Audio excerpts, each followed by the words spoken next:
What's up guys and welcome back to Wall Street Millennial. The fallout of the GameStop short squeeze continues this week with huge numbers of gains and losses to cover. In this video, we're going to look over some of the biggest losses and gains on the Wallstreetbets forum over the past week, so we can learn from other traders' experiences. First off, we have user Woog, who lost almost $700,000 in portfolio value since January 29th. He was all in on GameStop, and consequently, his chart closely resembles the movements in GameStop stock. At the peak, his portfolio was worth $924,000, within striking distance of 7 figures. But since then, it has decreased in value by 71% to a current balance of $266,000. While we can all feel sorry for such a large and fast fall from grace, his current balance of $266,000 still makes him quite well off by normal standards. Assuming he has no other assets or debts, $266,000 of net worth would make him richer than 66% of Americans.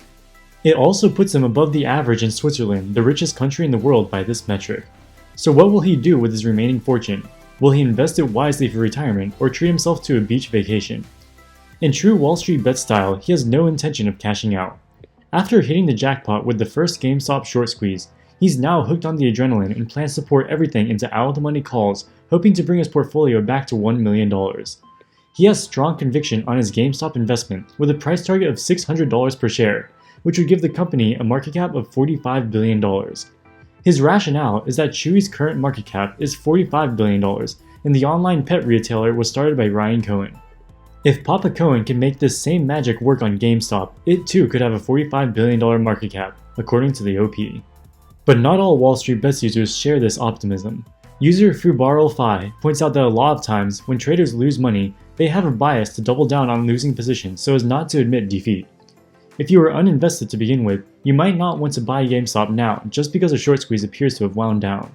But if you bought in at the top, you may just continue holding the bag as it is too painful to lock in the losses by selling.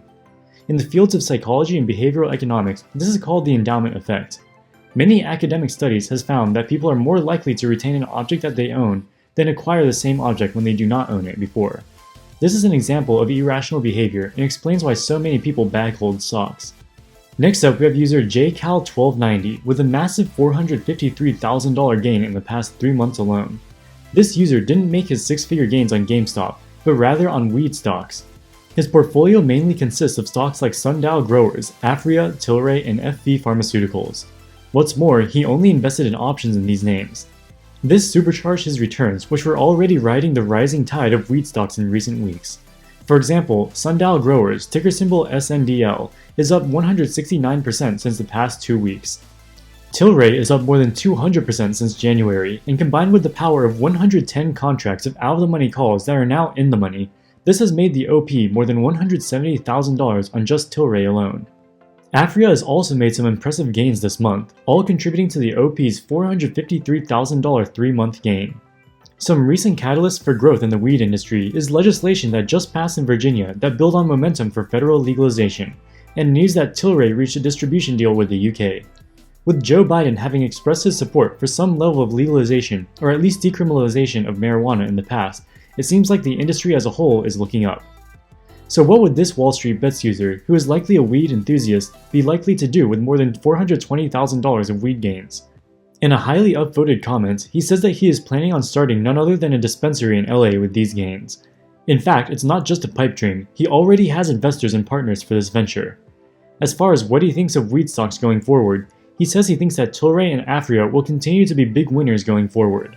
His reasoning is that the merger between Afria and Tilray will make them the dominant player in the space. Good luck on your future ventures.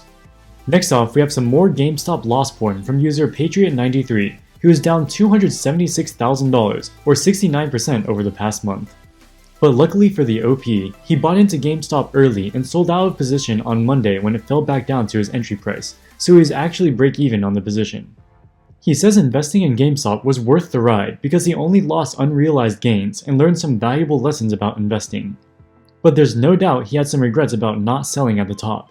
At the peak, his portfolio was worth close to $400,000, a potentially life-changing amount of money. But at the top, he thought the stock would continue to squeeze higher once Robinhood lifted trading restrictions and didn't sell. Hindsight is always 20/20.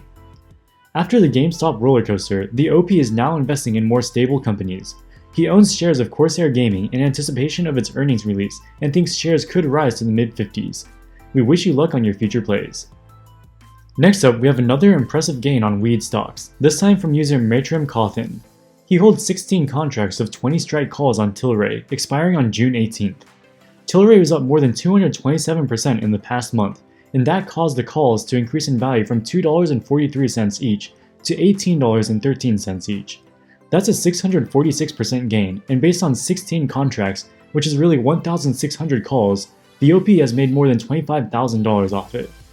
Some commenters say that it's nice to see some gains that aren't just on GameStop, which is fair enough. It's good that people are making money on a broad range of different plays rather than just one. The OP thinks that Tilray will be a good stock going forward. He says to avoid playing the ups and downs on a daily and weekly basis, and instead of trading weeklies, just hold long-dated calls on good stocks. We've seen this before on this channel. There definitely seems to be a lot more gains on long-dated calls and a lot more losses on weeklies. However, we are not financial advisors, and any investment decision you make is at your own risk. Another user brings up the potential merger arbitrage opportunity with Aphria and Tilray.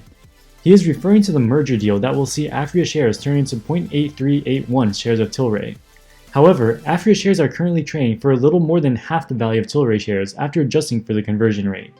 This implies that either Aphria shares should be worth 30% more than what they're worth now, Tilray shares should be worth 25% less than what they are now, or something in between those two options. This provides a potential arbitrage opportunity because a trader could theoretically short Tilray and long Aphria, and when the deal closes, make a guaranteed profit. However, there is lots of risk in this type of trade, including the risk that the deal does not close for whatever reason.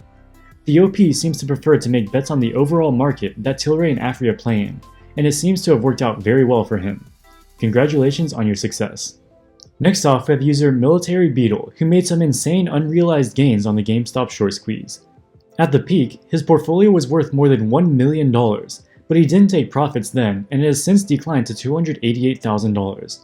But despite this pullback, his investment was still a massive success. He started with $80,000, so he is up 260% year to date. This is a respectable gain, and there is no need to regret not selling exactly at the top, as this is almost impossible. User Boxman90 points out that only one person will sell at the absolute peak before it starts declining. User Kevinito asks the OP why he didn't sell when his portfolio hit 1 million. While in hindsight he obviously should have sold then, he could have made the same argument when his portfolio hit $200,000, and if he had sold then he would have left money on the table. When it reached $1 million, there's no way of knowing when it was a top, and it could easily have kept rising. It just goes to show that trading parabolic meme stocks is a difficult game. Alright guys, that wraps it up for this video. If you like the content, make sure to like and subscribe to the channel so you don't miss future videos. Also check us out on our second channel, WSM Research, where we post regular updates on tech stocks like Alibaba and Huya. In the meantime, make sure to follow us on TikTok and Instagram. As always, thank you guys so much for watching. Wall Street Millennial, signing out.